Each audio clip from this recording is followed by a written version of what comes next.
Next 5 নম্বরে আমরা বৈশিষ্ট্যটা আসবো এই যেটা কম্প্রেসিভ স্ট্রেংথ, সেই কম্প্রেসিভ স্ট্রেংথ থেকে তুলনামূলকভাবে অনেক বেশি এবং টেনসাইল স্ট্রেংথ যেটা সেই টেনসাইল স্ট্রেংথ তুলনামূলকভাবে অনেক কম। অর্থাৎ কাস্ট আয়রন এর যদি আমরা কোনো একটা অবজেক্ট দেখি, কোনো একটা জব দেখি, তাহলে কম্প্রেসিভ স্ট্রেংথ যেটা সেই কম্প্রেসিভ স্ট্রেংথটা কিন্তু খুব বেশি এবং টেনসাইল স্ট্রেংথ সেই টেনসাইল স্ট্রেংথটা কিন্তু তুলনামূলকভাবে কম। তো আমরা বলতে পারি high compressive strength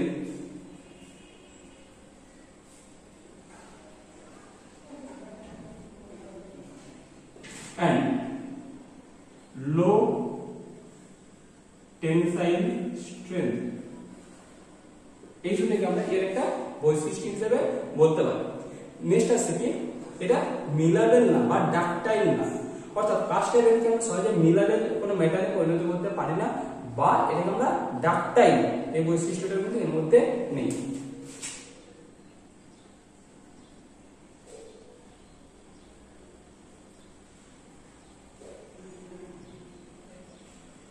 neither malleable nor ductile, এই বৈশিষ্ট্যটা এর মধ্যে কিন্তু নেই। নেক্সট আমরা বলতে পারি যে লিনিয়ার এক্সপেনশন হয়, কোন একটা মেটালকে আমরা যখন হিট দিই, উত্তপ্ত করি, তাতে লিনিয়ার এক্সপেনশন হয়, অর্থাৎ সেটা দৈর্ঘ্যে বৃদ্ধি পায়, সেটাকে বলে লিনিয়ার এক্সপেনশন।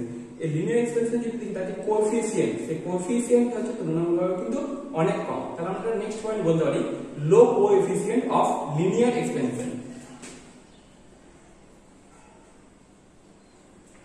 Low coefficient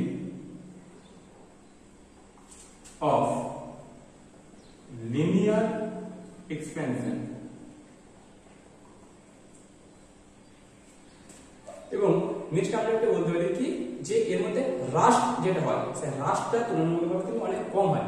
মেটালেরই বা আয়রনের অন্যান্য যে টাইপগুলো যদি আমরা দেখি, সেখানে যত সহজে রাস্ট বা মরচে উৎপন্ন হয়, কাস্ট আয়রনের ক্ষেত্রে কিন্তু মরচেটা তুলনামূলকভাবে কম হয়। তাহলে আমরা বলতে পারি যে এর যে রাস্ট হওয়ার প্রবণতা বা মরচে পড়ার প্রবণতা সেটা তুলনামূলকভাবে কম।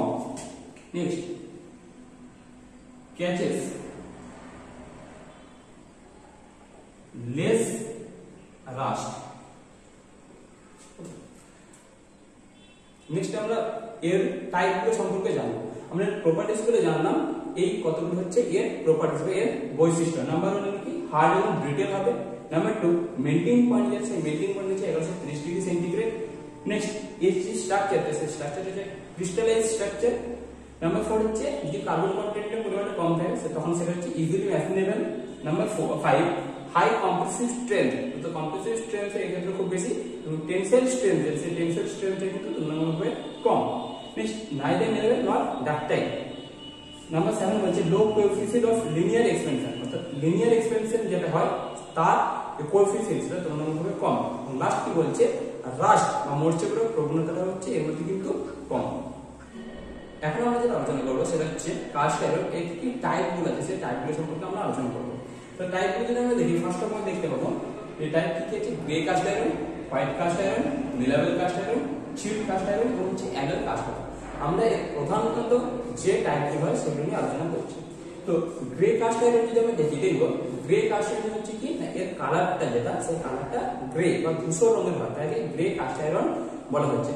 এবং কার্বন কন্টেন্ট যদি আমরা দেখি বা কার্বন পার্সেন্টেজ যদি আমরা দেখি, দেখবো 2.5 থেকে 3.75% কার্বন কি হচ্ছে গ্রে কাস্ট আয়রন এর মধ্যে থাকে। এবার গ্রে কাস্ট আয়রন এর যদি আমরা বৈশিষ্ট্য দেখতে চাই, গ্রে কাস্ট আয়রন কিরকম হয়, সফট অর্থাৎ নরম হয়, গ্রে ইন কালার, কালারটা যদি দেখি সেটা ধূসর রঙের হয়, এবং সেই সাথে সাথে সেটা ইজিলি মেশিনেবল, অর্থাৎ একে যদি আমরা যখন মেশিনিং করছি সহজেই কি করে যায়, মেশিনিং করা যায় গ্রে কাস্ট আয়রনটাকে ক্ষেত্রে। এর ইউজ যদি আমরা দেখি সেক্ষেত্রে কোথায় ব্যবহার করা হয়, পাইপ তৈরিতে, বিভিন্ন যে লোকোমোটিভ বা অটোমোবাইল পার্টস যে হয় সেই অটোমোবাইল বা লোকোমোটিভ পার্টস তৈরিতে কি করা হয়, এই গ্রে কাস্ট আয়রনটাকে ব্যবহার করা হয়। নেক্সট আছে white cast iron. White cast iron নামটা থেকে বোঝা যাচ্ছে এর কালারটা যেটা সেটা হোয়াইট, এটাকে হোয়াইট কাস্ট আয়রন বলা হচ্ছে। এবং এর কার্বন কন্টেন্ট যেটা থাকে বা কার্বনের পরিমাণটা, সেই পরিমাণ হচ্ছে 1.75 টু 2.30, অর্থাৎ 1.75 থেকে 2.30% কার্বন কি করছে এখানে অ্যাজ এ কন্টেন্ট একটা উপাদান হিসেবে কি করে অবস্থান করে। এবং এর বৈশিষ্ট্য যদি আমরা দেখি তাহলে দেখবো হোয়াইট কাস্ট আয়রন যেটা আছে সেই white cast iron hard and brittle হয়, অর্থাৎ এর বৈশিষ্ট্যটা হার্ড এবং ব্রিটেল হচ্ছে নাম্বার 1, এবং সেই সাথে সাথে এই যে মেশিনিং যদি আমরা বলতে চাই, এই মেশিনিং কিন্তু কোয়াইট ডিফিকাল্ট, অর্থাৎ গ্রে কাস্ট আয়রনটাকে আমরা যত সহজে মেশিনিং করতে পারছি, হোয়াইট কাস্ট আয়রনটাকে কিন্তু অতটা ইজিলি ভাবে মেশিনিং করা যায় না। তাহলে হোয়াইট কাস্ট আয়রন যেটা সেটা মেইনলি ইউজড বলে হয়, একে মেইনলি ব্যবহার করা হয় রড আয়রন যে আছে সেই রড আয়রন তৈরি করার জন্য একে মেইনলি ব্যবহার করা হয়। আমরা এই রড আয়রনকে আমরা তৈরি করি, সেই রড আয়রনটাকে আমরা বিভিন্ন ক্ষেত্রে ব্যবহার করি। সেই রড আয়রন তৈরি করার জন্য কি করা হয়, হোয়াইট কাস্ট আয়রনকে ব্যবহার করা হয়। নেক্সট আছে mineral cast iron. Mineral cast iron হচ্ছে কাস্ট আয়রনের এর একটা টাইপ যার মধ্যে মিলারেবিলিটি বৈশিষ্ট্যটা কিন্তু অবস্থান করে বা একে মিলারেল করা যায়।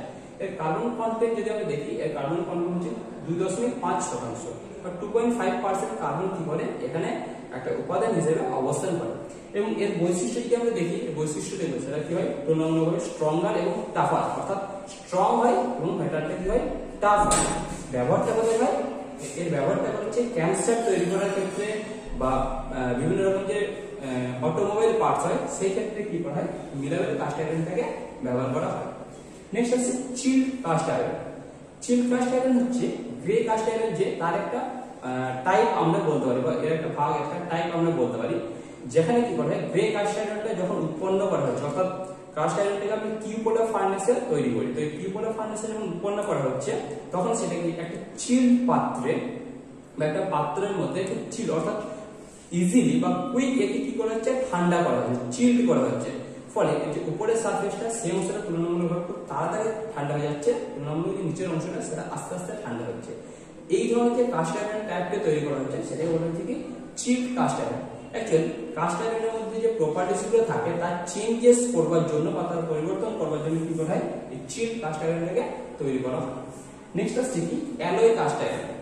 অ্যালয় নামটা থেকে বোঝা যাচ্ছে, অর্থাৎ কি অ্যালয় মানে হচ্ছে এর সাথে অন্য কোনো মেটালকে মেশানো হচ্ছে, অর্থাৎ গ্রে কাস্ট আয়রন যেটা আছে তার সাথে যখন আমরা অন্য কোনো মেটালকে একটা মেশাচ্ছি, ম্যাঙ্গানিজ হতে পারে, সালফার, আমরা যখন এর সাথে মেশাচ্ছি, মিশিয়ে একটা আমরা মিশ্রণ তৈরি করছি বা অ্যালয় তৈরি করছি আমাদের যেরকম রিকোয়ারমেন্ট সেই অনুযায়ী, অর্থাৎ আমরা যে জিনিসটা তৈরি করতে চাইছি সেই অনুযায়ী কি করছি, আমরা এর সাথে অন্য এক্সটার্নাল মেটালকে মেশাচ্ছি, মিশিয়ে এই কাস্ট আয়রনটা তৈরি করছি, সেটাকে বলা হচ্ছে কি অ্যালয় কাস্ট আয়রন।